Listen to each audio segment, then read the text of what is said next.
Assalamualaikum warahmatullahi wabarakatuh.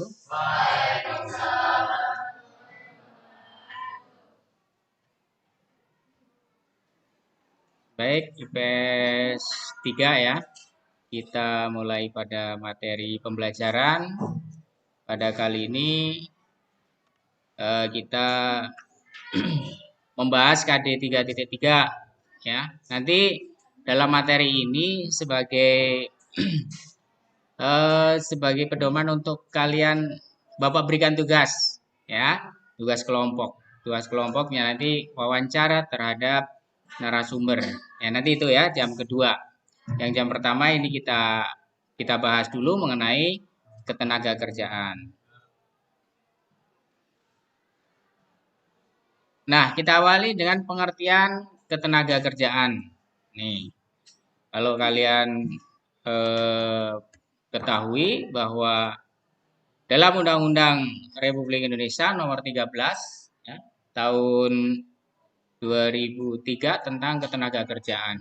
Disebutkan ketenaga kerjaan adalah segala hal yang berhubungan dengan tenaga kerja pada waktu sebelum, selama, dan sesudah masa kerja.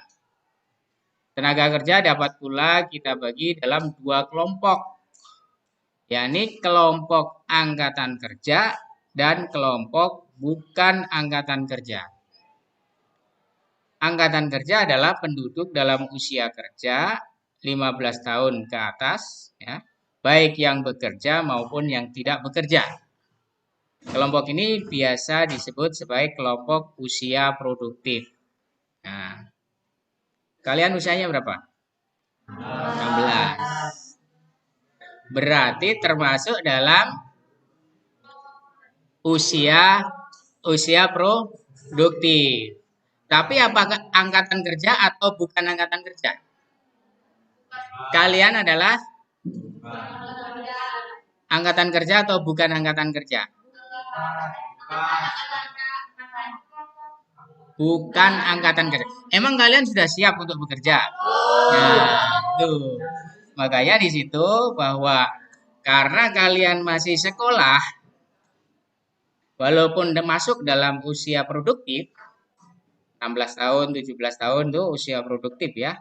Masuk kan, usia produktif, namun termasuk dalam bukan angkatan kerja. Jadi intinya mungkin begini, kalau angkatan kerja adalah orang yang siap bekerja. Kalau ditawarin bekerja, mau nggak? Mau, langsung bekerja. Coba kalau sekarang kalian saya tawarin, mau bekerja nggak? Sekarang, enggak kan? Belum. Berarti karena kalian masih sekolah, itu berarti bukan angkatan kerja. Jadi kalau usia produktif, kemudian memang tidak mau bekerja dengan alasan tertentu, misalnya ibu rumah tangga, sekolah, masih kuliah, belum mau bekerja, itu bisa dikatakan sebagai bukan angkatan kerja. Paham di sini ya? Jadi usia produktif ada angkatan kerja sama bukan angkatan kerja. Usia 15 sampai 65 tahun.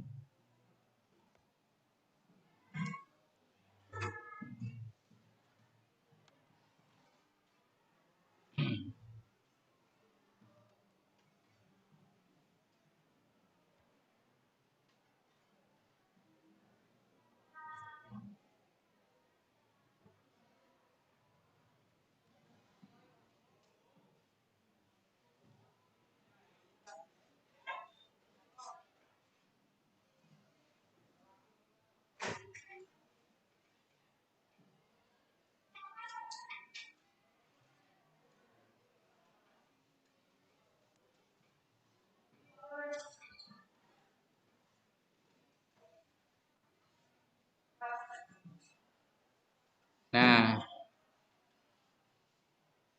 sedangkan pengertian kesempatan kerja adalah apa itu kesempatan kerja? Berarti apa itu kesempatan kerja?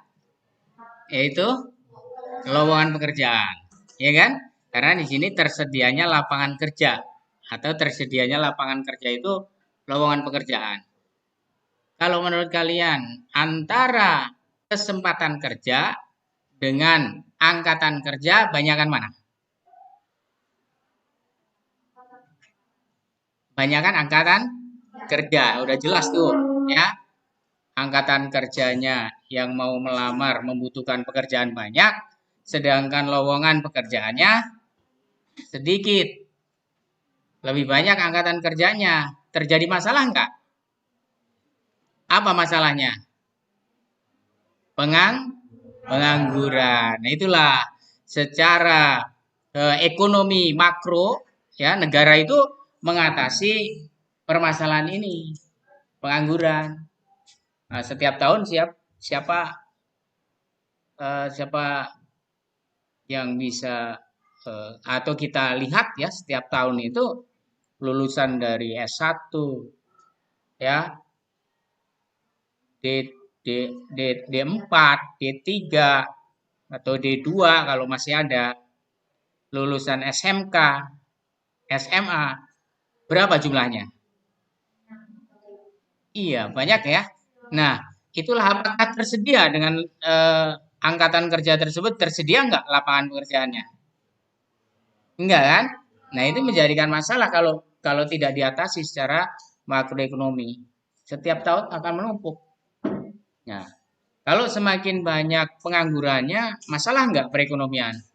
Masalah. Sehingga ini akan menjadikan kebijakan oleh pemerintah bagaimana mengatasi pengangguran atau menciptakan kesempatan kerja, ya, lapangan kerja.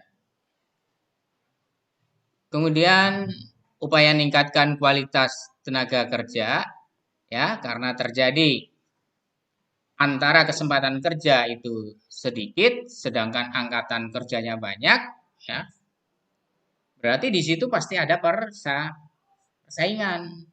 Nah, persaingan kan, angkatan kerja itu berebut untuk mendapatkan pekerjaan. Nah, dalam hal ini pemerintah juga mengupayakan kualitas tenaga kerja untuk menciptakan iklim yang mendukung perluasan lapangan kerja, meningkatkan kualitas dan produktivitas tenaga kerja, dan meningkatkan kesejahteraan tenaga kerja, perlu ada usaha meningkatkan mutu tenaga kerja dari pihak pemerintah atau pihak swasta, perusahaan, dan pihak individu.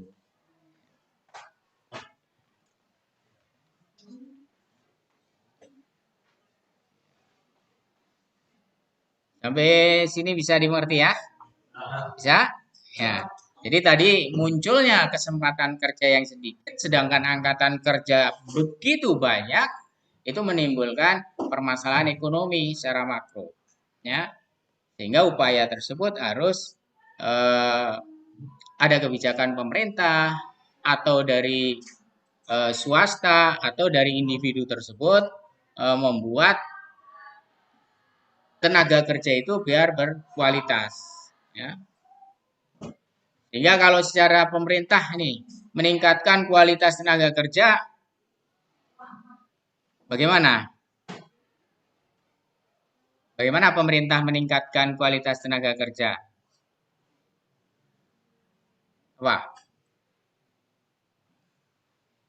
Pendidikan? Pendidikan? Ya. Ada pendidikan yang diselenggarakan oleh pemerintah? Ada ya. Termasuk kalian itu termasuk upaya peningkatan kualitas sumber daya manusia kan? Iya. Kalian nanti mau bekerja enggak? Ini terutama yang laki-laki ya. Bekerja untuk mencari nafkah nanti menghidupi keluarga. Nah itu. Kemudian secara pemerintah itu kalau kita lihat BLKI apa? BLKI apa? Badan Latihan Kerja. Balai Latihan Kerja ya. Balai Latihan Kerja. Pernah lihat di mana? Serang ya. Di Serang itu kalau ke Serang yang kanan jalan sebelum sempuh. Itu balai latihan kerja. Nah, silakan itu. Silakan itu bisa belajar di situ seperti pendidikan keterampilan, ya, komputer mungkin ya, bengkel, las. Nah, nanti dididik untuk menjadi wirausahawan atau menjadi manusia tenaga kerja yang berkualitas, siap menjadi tenaga kerja, masuk ke perusahaan dan sebagainya. Itu upaya pemerintah. Upaya swasta atau perusahaan bisa memberikan pelatihan di perusahaan itu sendiri. Ya. Perusahaan dengan karyawan yang baru direkrut misalnya diberikan training atau pelatihan kerja di perusahaan tersebut.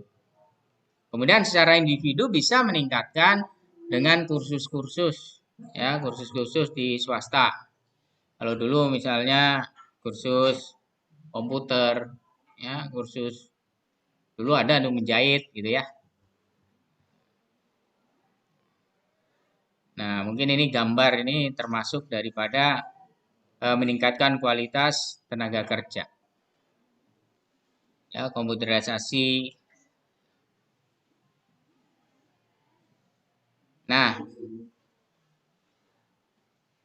kalau sudah berkualitas, ya, diharapkan bisa mengurangi tadi yang pertama, pengangguran. Soalnya kalau tenaga kerja yang berkualitas mungkin bisa saja mendirikan kesempatan kerja sendiri atau lapangan pekerjaan sendiri atau usaha sendiri. Tuh. Ya. Tadi yang diupayakan oleh pemerintah sehingga bisa tenaga kerja tersebut bisa bekerja secara formal di perusahaan atau mendirikan atau menciptakan pekerjaan sendiri di usaha sendiri menjadi wirausaha. Nah, sehingga akan mengurangi pengangguran. Baik, selanjutnya sistem upah. Apa yang digunakan sistem upah sekarang? UMR. UMR atau UMP atau upah minimum regional. Ya, atau berubah menjadi upah minimum provinsi. Atau upah minimum kabupaten kota. Berdasarkan peraturan pemerintah nomor 25 tahun 2000 tentang kewenangan pemerintah dan kewenangan provinsi sebagai daerah otonom. Nah, bisa yang punya data coba lihat. UMR Banten berapa?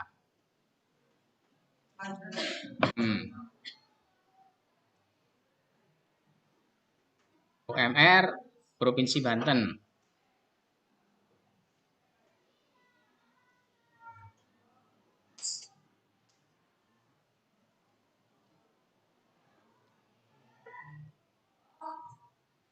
Nah, UMR Provinsi Banten.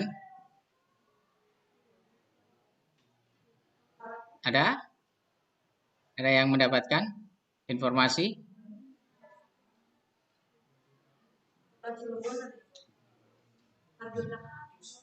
Berapa? Ada? 2.500.000. 2.500.000.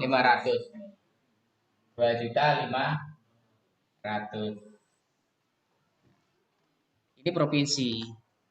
Sekarang yang kabupaten kota. Cilegon tadi berapa? Berapa? 4 juta. Cilegon 4 juta. 4 juta berapa? 430.000. Pandeglang sekarang.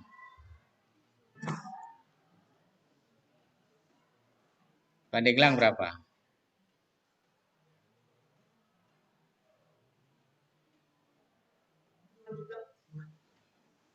Pandik, Pandeglang 2.501.000. Iya. Oke. Cilegon, Pandeglang. Coba Tangerang. 4 juta? Tangerang. Tangerang. 4 juta 200. Ini tahun berapa? Ya, tahun 2022. Ini yang provinsi, ya kan? Patokannya segini. Cilegon, Pandeglang, Tangerang. Beda ya? DKI?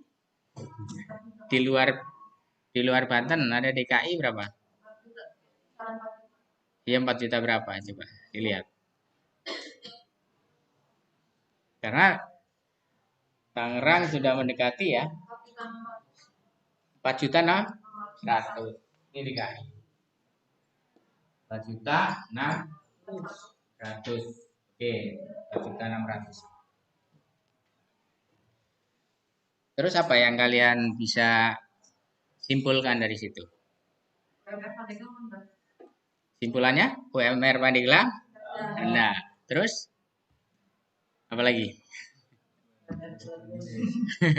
UMR Cilegon tinggi 4 juta 430. Oh, ternyata Cilegon lebih besar daripada Tangerang ya. Nah, pertanyaan Bapak nih sekarang, kenapa ini sebagai patokan gaji? Berarti kan upah minimum ya. Nah, minimum segini. Kalau ada pekerja yang diupah di atas ini ya boleh-boleh saja. Yang tidak boleh itu kalau di bawah ini kan, di bawah UMR itu. Iya. Ini kira-kira kalau ada pertanyaan begini, kalian bekerja masih lajang misalnya. Ada orang bekerja masih lajang. eh dengan gaji 4.200.000 di Tangerang. Bisa menabung 50%-nya enggak? Hah? Bisa menabung 50%? Jadi 2.100.000 itu ditabung gitu bisa? Bisa. Nah, oke. Kalau dapat gaji nih di Tangerang kerja, mau kalian atau seseorang dari sini kerja di Tangerang dengan gaji 4.200.000, ya, nabung, dapat gaji nih 4.200.000, ditabungkan 3 juta, bisa nggak? Nggak. Terus misalnya nih, enggak ya, kalian jawab enggak ya? Enggak bisa. Ya udah, sekarang kalau misalnya tadi yang 50% juga nggak bisa. Bisa nggak kalau 50%? Hmm? Tinggalnya, iya kan? Tangerang gajinya 4.200.000. Dapat gaji 4.200.000. Saya tabung 2.100.000. Bisa nggak? Bisa, benar. Nah, kalau dapat gaji 4.200.000, saya tabung 200, bisa nggak? Nah, jelas ya. Saya nggak percaya itu kalau dapat gaji bisa nabung 50%. Ya, sulit. Ya, ya itu aja. Nah, ya itu tadi. Ini kenapa bisa seperti ini? Bisa berbeda-beda itu kenapa? Karena tingginya beda lapangan pekerjaan. Yang lain? Kenapa ini? Daerahnya lebih maju. Yang lain, pendapat yang lain. Kok bisa? Di Tangerang bisa segini, di Pandeglang bisa 2.500.000-an, di Cilegon bisa 4 juta, di DKI bisa 4.600.000-an.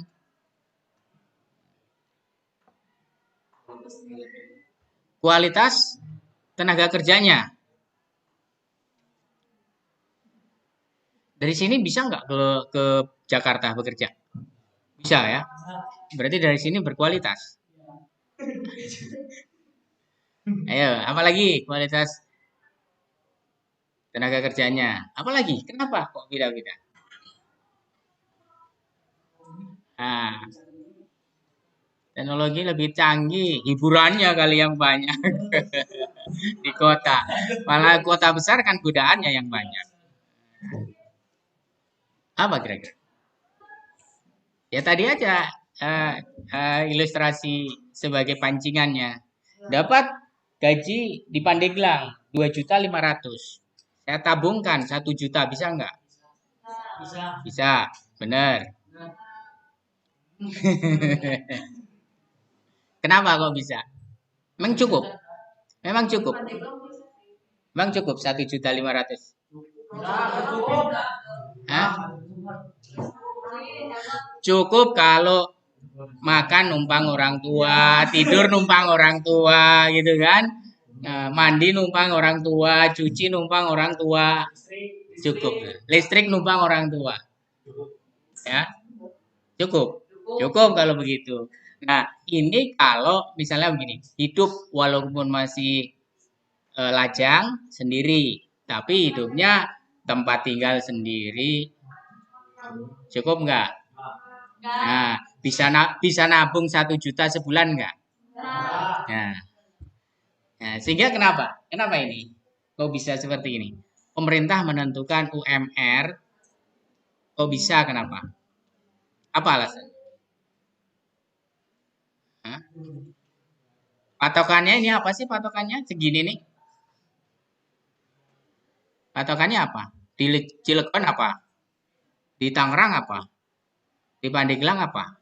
Kan pasti sama patokannya kan? Nah, apa patokannya? Yaitu biaya biaya hidup. Nah, sama enggak hidup di Pandeglang dengan di Serang misalnya? Beda kan? Mungkin dari harga aja kan ada perbedaan itu. Kalian pernah membandingkan harga apa sesuatu barang? Pernah? Ya, pasti Serang sekian. Di Pandeglang kok sekian? Hmm? Kenapa?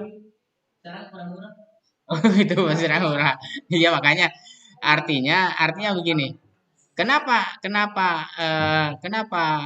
biaya hidupnya ini di apa namanya ditentukan? Ini udah analisa, nggak bisa. Mm-mm.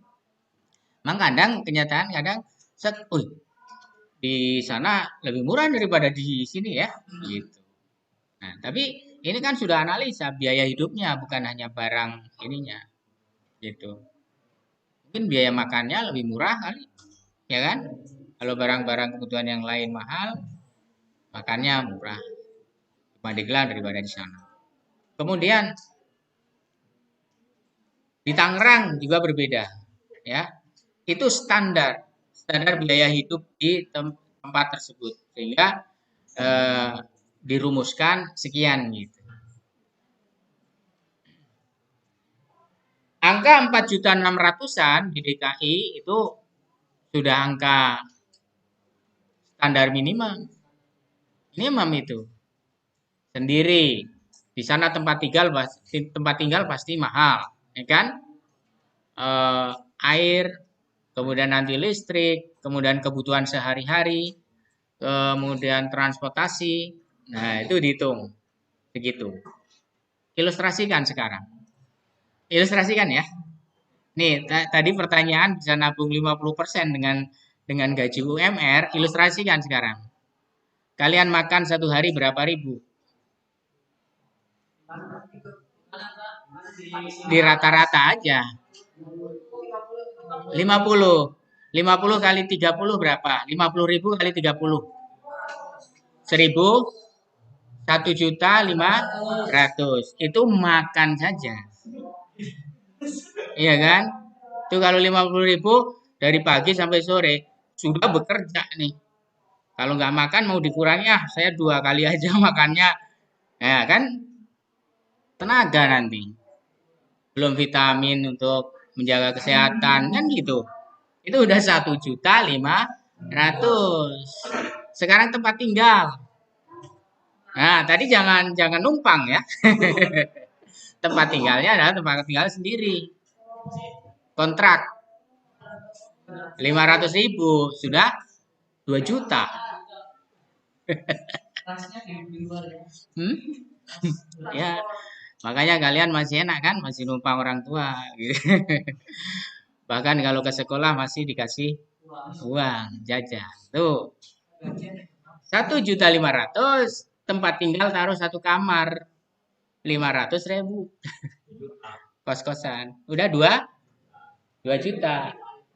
Yang yang yang 500 beli sabun, beli buat cuci, ya. Belum beli baju yang baru satu gitu kan. Hah? Kebayang nggak sekarang? Nah, terus transportasi belum ya? Transportasi mau mau mau menabung berapa kalian? Ya. Nah, itu aja seperti itu. Normalnya ya. Normalnya seperti itu. Ya itulah sehingga kenapa saya dikatakan bahwa punya gaji sekian bisa nabung nggak 50%? Nggak mungkin saya bilang bisa. Nggak mungkin. Ya kan sulit. Paling kalau 2.500.000 bisa kayak 100.000, 50.000 itu sudah mengencangkan perut. Ya dengan uang makan ditekan gitu. Demikian juga di Jakarta. Di Jakarta dengan UMR yang 4.600.000 sekian, nanti dibagi-bagi seperti itu. Ya, tempat tinggal berapa dalam 1 bulan? Ya mungkin sejuta ya, sejutaan misalnya, sejuta. Untuk makan misalnya 100.000, ya kan? Itu sehari soalnya. Ya, pagi sarapan sebelum bekerja, nanti siang kan ngopi katanya. Beli roti, beli ya jangan lah. Nanti sore kan mau istirahat 3 kali. Udah dipotonglah yang siang makan ringan saja misalnya. Itu sudah 100.000, 100.000 kali 3 sudah 3 juta. Begitu ya, itu gambarannya. Itu gambaran. Belum di kota besar ada fasilitas-fasilitas, hiburan dan sebagainya. Kepancing lah habis habis apa tuh nah? Habis gajian beli sesuatu, ya. Nah, itu. Sehingga itulah upah minimum. Namun upah tersebut yang paling kecil, tentunya mungkin ada lembur, ada apa gitu kan? Itu yang bisa menutupinya nanti. Ya kan? Nah, karena minimum ini bisa sampai 6 juta, 5 juta. Kalau kalau 4.600.000 itu mepet sekali udah. Udah bisa menabung pasti. Kalau pendapatannya kurang untuk konsumsi, gimana? Harus gimana? Hah? Enggak. Kalian aja misalnya dari sini ke sekolah, ya kan? Uangnya habis, padahal saya belum makan siang. Pinjam, ya kan? Itu udah rumus tuh. Udah rumus tuh. Konsep. Ya, ya. Konsep hidup. Jadi kalau dapat pendapatan, kemudian untuk konsumsi tidak cukup nih. Waduh, saya harus beli pulpen segala. Dalam 1 hari nggak cukup nih, uang saya habis nanti buat transport pulang. Pasti pinjam ke temannya kan. Pinjam dulu ya buat ini, gitu kan. Nah, itulah kehidupan. Baik, sampai sini ya upah. Tadi sudah apa?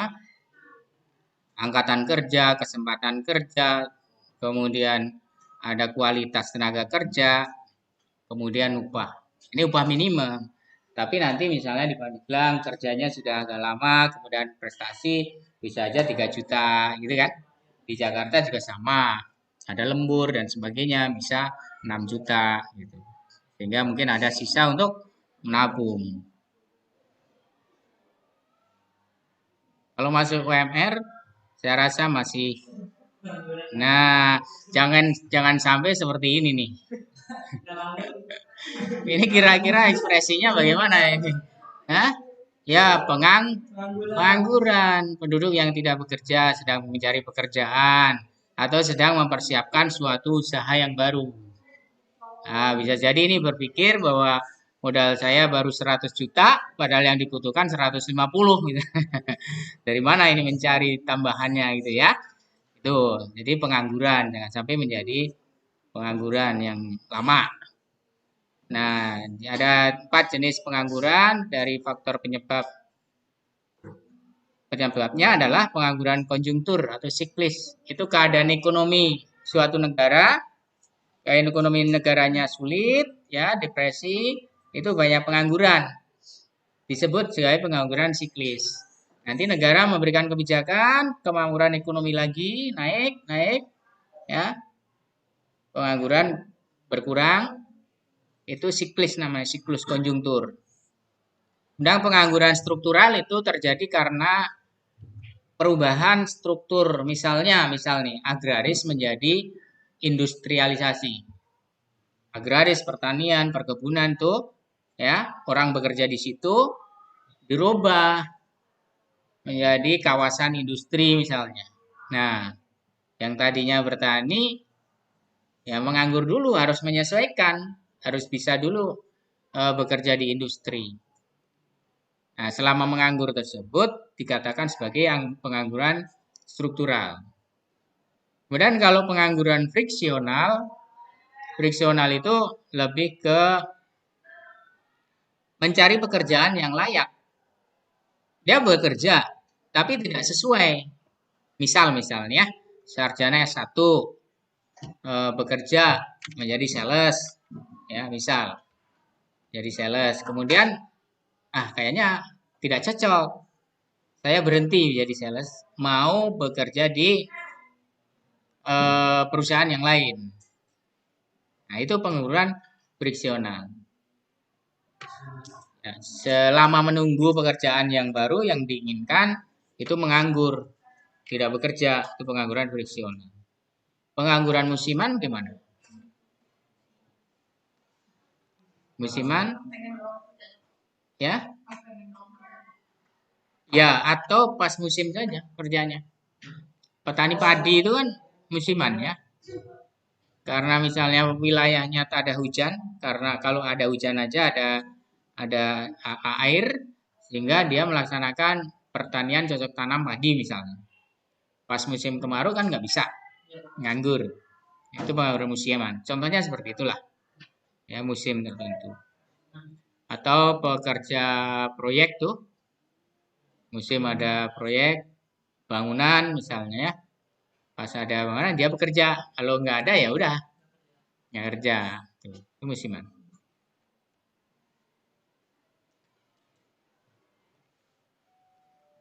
Kemudian pengangguran dilihat dari lamanya bekerja adalah pengangguran terbuka, pengangguran terselubung, dan setengah menganggur.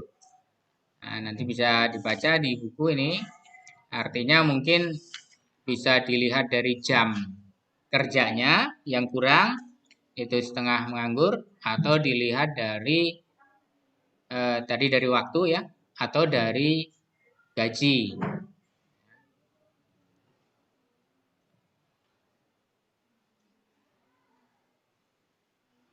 Nah, ini kalau sudah pengangguran, dampaknya menurunnya pendapatan nasional.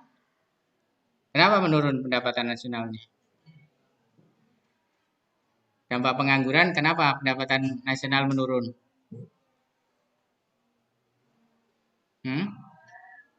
Karena jumlah produksi barang dan jasa kurang kan? Iya. Kalau dia tidak menganggur, bisa menciptakan atau memproduksi barang dan jasa kan? Jadi nilai pendapatan nasional bertambah. Kalau menganggur malah menjadikan beban, tidak menghasilkan produksi. Per kapita juga turun. penerimaan negara turun nanti. Dengan meningkatnya produksi nasional, negara mendapatkan pajak dari produksi tersebut. Ya, kalau banyak yang nganggur, ya kurang kan? Kurang. Ya, kalau bekerja kan bisa menghasilkan barang. Ada pemerintah mendapatkan pajak. Kalau banyak yang menganggur, kurang menghasilkan barang. Kemudian menimbulkan beban psikologis, stres, serta meningkatkan biaya sosial.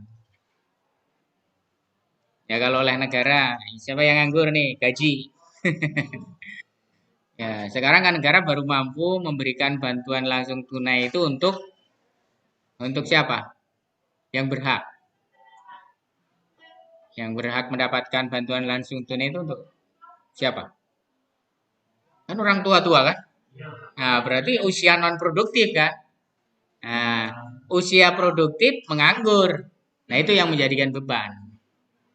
Udah nggak dapat bantuan tunai, makan nggak bisa, numpang. Nah, jadi beban malah, jadi beban oleh keluarga.